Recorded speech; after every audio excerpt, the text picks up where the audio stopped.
जय मसीह की सबको। मैं आपका स्वागत करती हूँ परमेश्वर की हुजूरी में। और आज मैं आपसे एक छोटा सा टॉपिक शेयर करना चाहती हूँ। उस टॉपिक का नाम है होल्ड योर ब्लेसिंग्स। मतलब अपने आशीषों को हम कैसे पकड़ के रख सकते हैं। और इस टॉपिक को एक्सप्लेन करने के लिए मैं दो घटना लेना चाहती हूँ जो बाइबल में दी हुई है। एक घटना जो है वो लूका की पुस्तक में 5th चैप्टर में।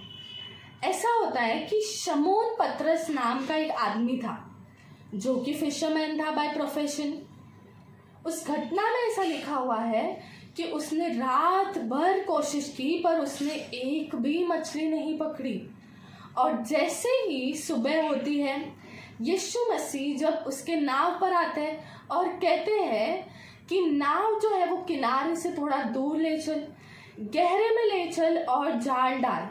और जैसे ही वो जाल डालता है तो उसने बहुत सी मछलियां पकड़ ली होती है। और लूका की पुस्तक 5:6 में ऐसा लिखा हुआ है, जब उसने ऐसा किया तो बहुत सी मछलियां घेर लाए, इतनी कि जाल तक फटने लगे।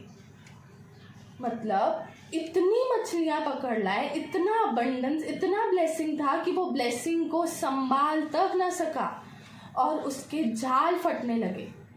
यही सेम घटना जो है वो यूहन्ना की पुस्तक में दी हुई है 21st चैप्टर में। उसमें भी सब सेम होता है। उसमें भी जो पर्सन है वो शमौन पतरस ही है। सेम घटना है। उसने रात भर कोशिश की होती है पर एक भी मछली नहीं पकड़ पाता। और जैसे ही उसमें यीशु मसीह कहते हैं कि अपनी दाहिनी ओर जाल डाल, और जाल डालने पर उसने बहुत सी मछलियां पकड़ी। इतनी मछलियां पकड़ने पर भी उसके जाल न फटे। यूहन्ना की पुस्तक 21:11 में ऐसा लिखा हुआ है कि उन्होंने इतनी मछलियां पकड़ी, इतनी मछलियां पकड़ने पर जाल न फटे। ऐसा क्यों हुआ? लूका की पुस्तक में जो पर्सन दिया हुआ है वो भी शमौन पतरस है, यूहन्ना की पुस्तक में भी शमौन पतरस है। जाल जिस चीज से बना हुआ है लूका की पुस्तक में, वही जाल यूहन्ना की पुस्तक में बना हुआ है। ऐसा तो नहीं है कि मटेरियल चेंज हुआ जाल का, ऐसा भी नहीं है। पर्सन चेंज हुआ, ऐसा भी नहीं है। पर पहले और दूसरे घटना में ऐसा क्यों है कि पहले केस में पतरस जो है ब्लेसिंग संभाल नहीं पाया, जाल फटने लगे। पर दूसरे केस में वही पतरस ब्लेसिंग्स को, अबंडेंस को संभाल पाया।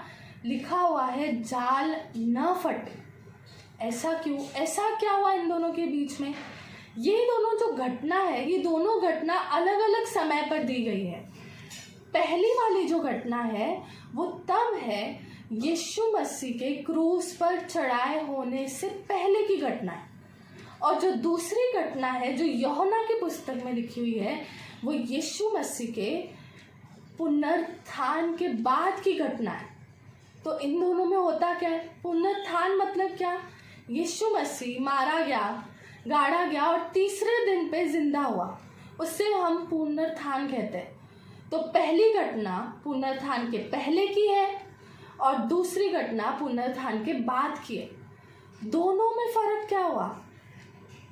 आप बाइबल पढ़ेंगे तो उसमें लिखा हुआ है, पहली घटना के बाद पतरस जो है यीशु मसीह के पीछे हो लिया। मतलब पतरस ने हर एक दिन यीशु मसीह के साथ बिताया, परमेश्वर के साथ बिताया।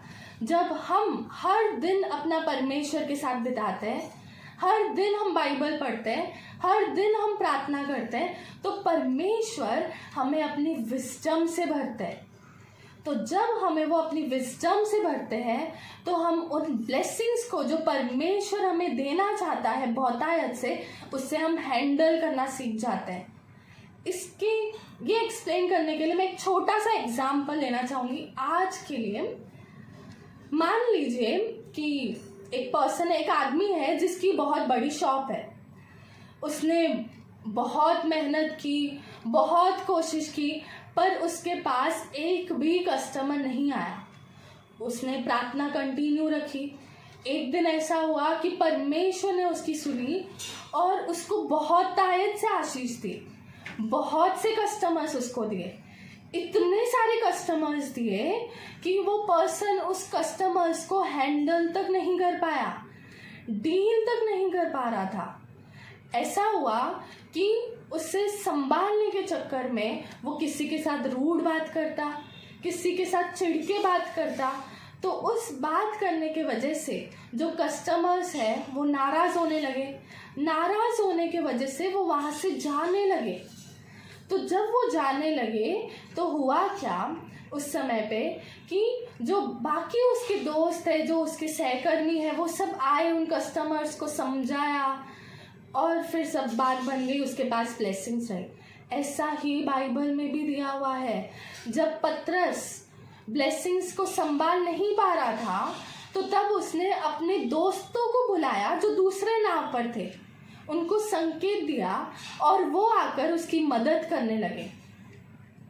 इट मीन्स व्हाट कि वो जो पर्सन है, वो जो दुकानदार है, वो उसे मैनेज नहीं कर पा रहा था, जिसके वजह से जो परमेश्वर ने उसे ब्लेसिंग्स दी है वो खो रहा था। जाल फटने लगे। अगर जाल फटने लगे तो मतलब वहाँ से मछलियाँ निकल सकती है, मतलब ब्लेसिंग्स जा सकती है, मतलब कस्टमर्स जा सकते हैं।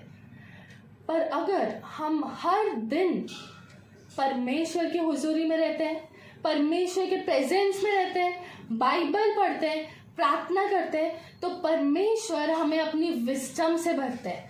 और जैसे ही वो हमें अपनी विजडम से भरते हैं तो हम चीज़ों को बहुत अच्छी तरीके से मैनेज करना सीख जाते हैं, डील करना सीख जाते हैं, हम कस्टमर्स को संभालने लगते हैं, हम अपने ब्लेसिंग्स को, अपॉर्चुनिटीज़ को पकड़ के रख सकते हैं। So the conclusion is spend your time with God. परमेश्वर के साथ, परमेश्वर की हुजूरी में हर दिन बिताएं, जिससे वो आपको अपनी स्पिरिचुअल विजडम से भरे और आप अपने आशीषों को पकड़ के रख सके। आमेन।